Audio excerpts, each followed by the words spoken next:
रावण म्हटलं की सोन्याची लंका आठवते आणि सोन्याच्या त्या लंकेला आग लावणारा हनुमानही आठवतो. मात्र हनुमानाने सोन्याच्या लंकेला आग लावणं हा काही योगायोग नाही हे तुम्हाला माहिती आहे का? यापुढे जाऊन तुम्हाला असं सांगितलं की लंका ही मुळात रावणाची नाही. ऐकून धक्का बसला असेल, मात्र हे खरं आहे.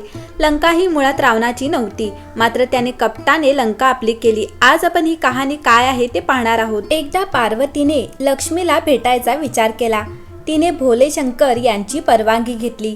पार्वतीला वाटले लक्ष्मी आपले खूप आदरातिथ्य करील, पण प्रत्यक्षात मात्र काही वेगळे घडून आले. घरी आलेल्या उमा पार्वतीला लक्ष्मीने साधं पाणीही विचारलं नाही.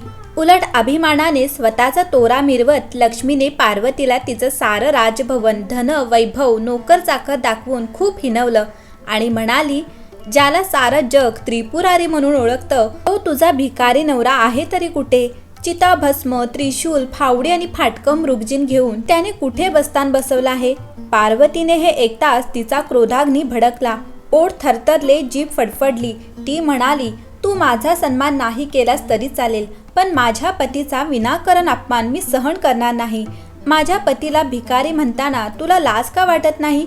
खरं तर तुझ्या पतीला ध्युत्याखेरीज कधी काही कामकाज नाहीये. तोच भिकारी राजा बनून शिवाकडे गेला असेल किंवा वामन बनून बलीकडे गेला असेल.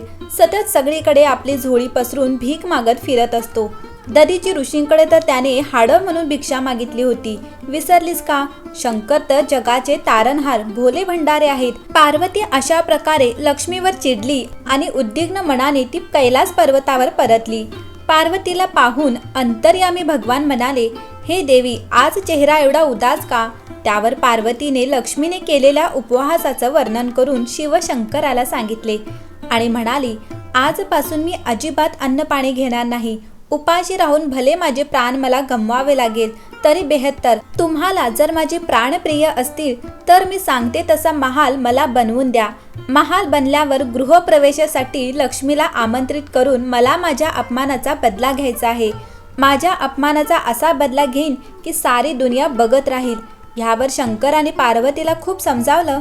म्हणाले, मान अपमान हे सारं आपण मानण्यावर असतं. जाऊ दे, ते कडवर बोलणं विसरून जा. राग विसरून तुझं मन शांत कर, त्यातच खूप सुख आहे. पण देवी पार्वती ऐकायला तयारच नव्हती. हट्टाने ती रडू लागली. मग भगवान शंकरांनी विश्वकर्माला संदेश पाठवून आमंत्रित केले व सांगितले, देवी उमा पार्वती दुःखी कष्टी आहे. तुम्ही तिचे दुःख दूर करा. तिला जसा हवा तसा महाल बनवून द्या.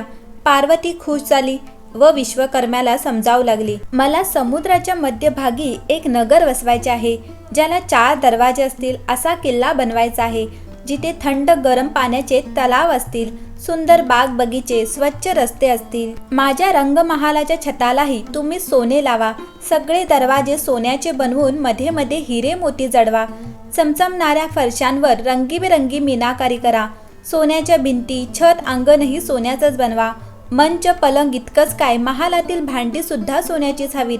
आजपर्यंत असा महाल कुणीच बनवला नसेल, बघितला नसेल.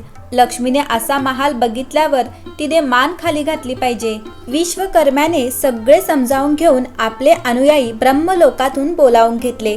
भवन निर्माण कलेचे सगळे सामान सोबत घेऊन ते आले. एक सर्वोत्कृष्ट वास्तुकलाकार म्हणून आदिकालापासून विश्वकर्मा प्रख्यात होता. चित्रकला, मूर्तिकला यासारख्या नानाविध कला वापरून भवन वास्तू निर्माण करण्यात तो एकदम निपुण होता. डोळे मिटून आपल्या मनात जी कल्पना करी ती साक्षात डोळ्यांसमोर पूर्णत्वास आणी. तसाच एक चमत्कार विश्वकर्माने यावेळीही दाखवला. समुद्राच्या मधोमध एक अनोखा महाल दिव्य भवन उभारून दाखवले. शंकर पार्वती जेव्हा तिथे आले तेव्हा तो स्वर्ण महाल पाहून पार्वती अतिहर्षित झाली. म्हणाली, माझं स्वप्न साकार झालं. माझ्या कल्पनेपलीकडे सुंदर असा स्वर्ण महाल बनला आहे. पार्वती शंकराला म्हणाली, हे त्रिपुरारी, ह्याचा गृहप्रवेश करायला हवा. या महालात मला एक यज्ञ करायचा आहे. सर्व देवदेवतांसोबत मला लक्ष्मीला पण इथे बोलवायचं आहे. तिचे आनंदाश्रू पाहून भगवान विचारात पडले. जो जितका खुश होतो तेवढे त्याचे अश्रू वाहतात. त्यांना पार्वतीचं मन मोडवलं नाही. ते तिच्या होला हो म्हणत गेले. 33 कोटी देवांना निमंत्रण दिलं गेलं. विश्रवा पंडित पूजेसाठी बोलवण्यात आले. लक्ष्मी, विष्णू, ब्रह्मा, इंद्र सगळे देव आले. समुद्राच्या मध्ये असलेला तो स्वर्ण महाल बघून खूप हर्षभरित झाले.